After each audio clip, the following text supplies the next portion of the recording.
tanto, solicito la amable intervención del comisionado Guerra para que por favor nos presente el proyecto de resolución del recurso de revisión número RDA 5610/2015 interpuesto en contra de la Secretaría de la Defensa Nacional. Tiene el uso de la voz, comisionado Guerra.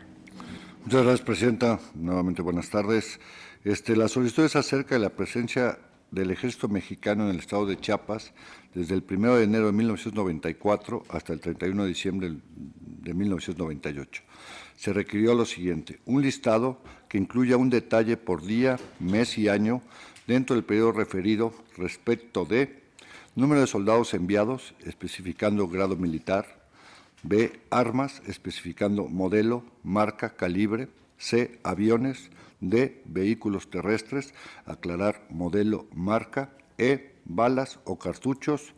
y como número 2 de petición, otro listado donde se especifique el número de civiles muertos o heridos en los operativos o acciones militares, especificando hora, municipio y circunstancias de modo. 3, lista de elementos de la Sedena fallecidos durante operativos o acciones militares, especificando municipio, fecha y circunstancia de los hechos. Bueno, sabemos que es el estado de Chiapas,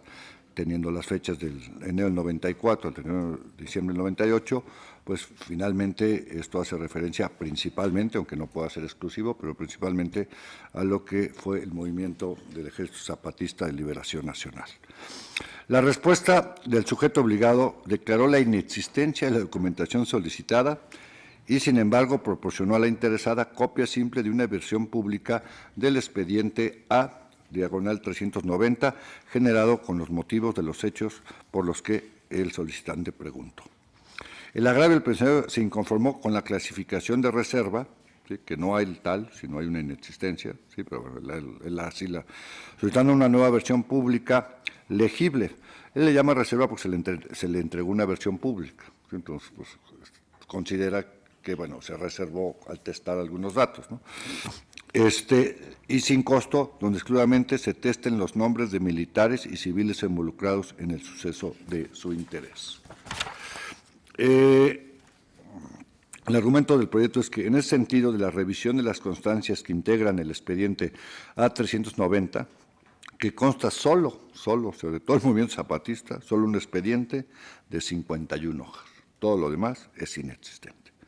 Se advirtió que solo los datos relativos a los nombres, apellidos, abreviaturas de estos, matrículas y firmas pertenecientes a los elementos militares, nombres de los elementos de la Policía Judicial y de Seguridad Pública del Estado de Chiapas, las actividades de inteligencia que desarrolla y el lugar de inscripción de los mismos, descritos en la foja 16 del expediente referido; también nombre de elementos de seguridad del Estado de Chiapas, así como el nombre de 2 agentes del Ministerio Público Federal, asentados en la foja 29, son susceptibles de resguardo por tratarse de referencias cuya divulgación podría exponer a sus titulares a situaciones de vulnerabilidad que pudieran poner en riesgo su integridad física, su vida o bien a sus respectivas familias, todo esto en términos del artículo 14, fracción 4 de la ley vigente en la materia.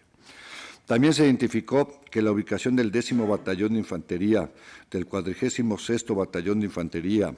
la colocación del 22 Batallón de Infantería, la denominación geográfica de la base operativa a la que se hace referencia en el segundo párrafo de la foja 26 del expediente, el asentamiento de alojamiento del 17º Batallón de Infantería, lugares descritos en el desplegado de 7 puntos correspondientes al segundo párrafo de la foja 45 del expediente en comento, donde se explica la ubicación de determinadas unidades militares y sitios relacionados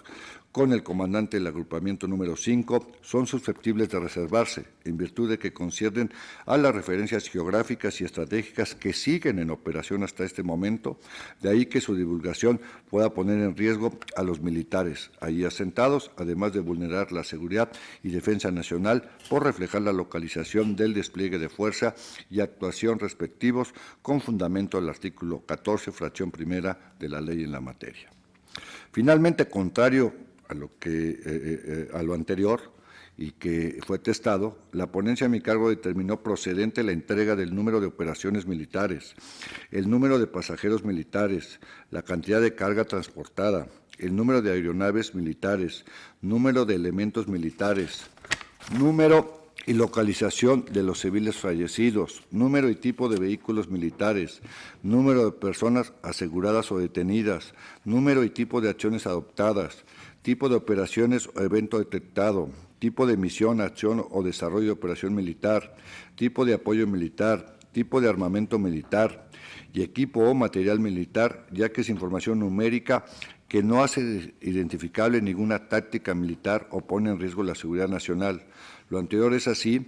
ya que en el supuesto, sin conceder, de que se retomaran las hostilidades armadas, la obligación del Estado mexicano en términos de lo dispuesto en el derecho internacional humanitario sería contener tal situación con los medios de combate adecuados y de manera proporcional al ataque actual, y no en función de los implementos usados hace más de 22 años, de ahí que resulte adecuado entregar los datos en comento.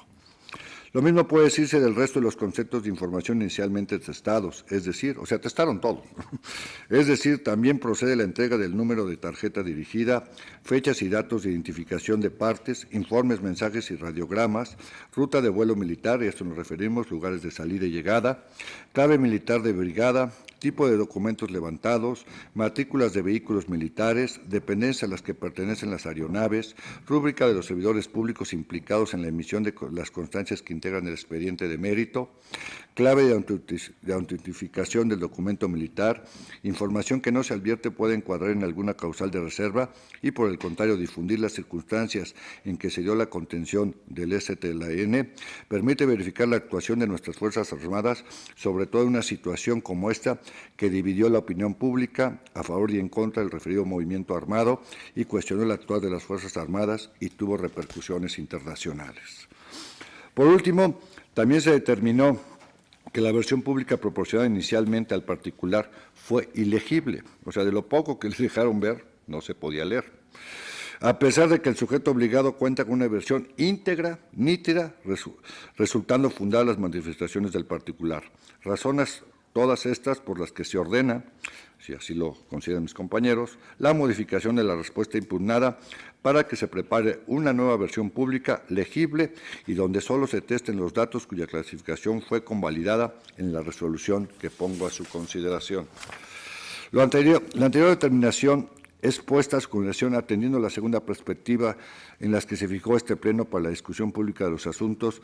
que se presentarían a resolución y que se trata de una temática con relevancia nacional y, en este caso, incluso internacional. No obstante que el STLN se encuentra en fase de movimiento civil y pacífico, sin armas, y sin embargo nos hace reflexionar sobre el surgimiento en el año de 1979 con la conformación del colectivo disidente denominado Fuerzas de Liberación Nacional. En efecto, para el año de 1980, las Fuerzas de Liberación Nacional, FLN,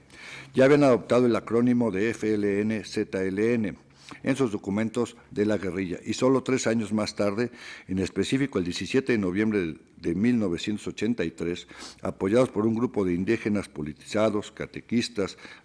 prediaconos, finalmente surgió el Ejército de Zapatista de Liberación Nacional, EZLN.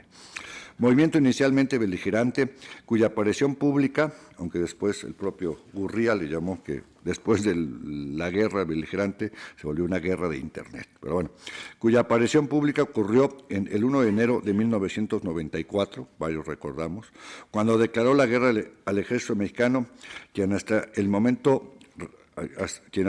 resguardar los pormenores de su correlativa respuesta, a pesar de que el día de la fecha ya han transcurrido más de 22 años y aún después de que el aludido grupo disidente ha abandonado su carácter hostil para dar paso a un movimiento civil y pacífico, según se lee en la 6ª declaración de la Selva Lacandona, que está ahí el hipervínculo, de ahí que se estime atinado modificar la respuesta impugnada para el efecto que se difunda toda aquella información que no encuadre en los supuestos de reserva y confidencialidad invocados por el sujeto obligado. Finalmente, debo señalar que la información sobre la actuación de las Fuerzas Armadas se está volviendo un tópico muy recurrente en las solicitudes de información, lo cual considero es acertado, lo que nos da cuenta de la concientización de nuestra población sobre el actuar de las Fuerzas Armadas, mismas que se encuentran en una coyuntura de excepción, ahora ejerciendo también funciones de policía al enfrentar la delincuencia organizada. Por ello, la transparencia gubernamental del actuar como es un importante elemento que mantendría en un funcionamiento correcto de estos cuerpos de seguridad, pues ahí donde está puesto el ojo del ciudadano, la posibilidad de una actuación fuera del marco de la ley se reduce al mínimo. Muchas gracias.